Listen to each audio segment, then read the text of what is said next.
بسم الله الرحمن الرحيم.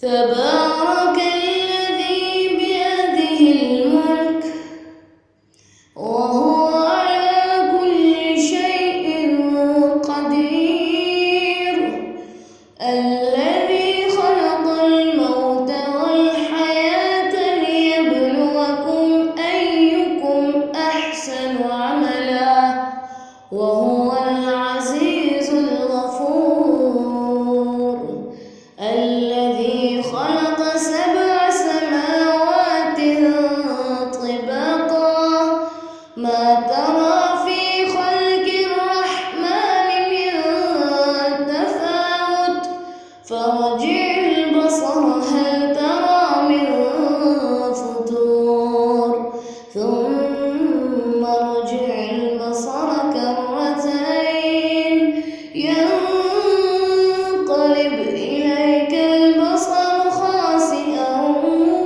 وهو حسير، ولقد زينا السماء الدنيا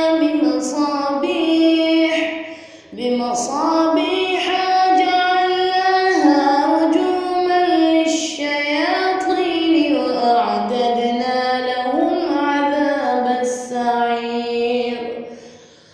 وللذين كفروا بربهم عذاب جهنم وبئس المصير.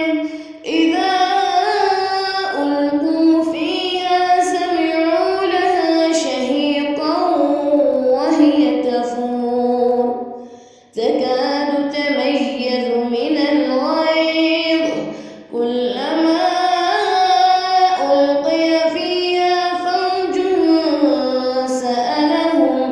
سألهم خزنتها ألم يأتكم نذير، قالوا بلى قد جاءنا نذير فكذبنا وقلنا ما نزل الله من شيء إن أنتم إلا في ضلال كبير.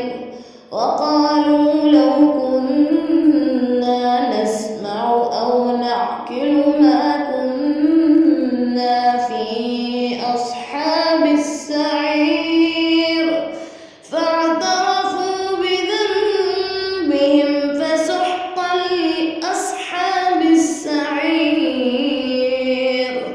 إن الذين يخشون ربهم بالغيب لهم مغفرة وأجر كبير. وأسروا قولكم أو اجهروا به إنه عليم بذات الصدور. ألا يعلم من خلق وهو اللطيف الخبير. هو الذي جعل لكم الأرض ذلولا فامشوا في مناكبها وكلوا من رزقه وإليه النشور.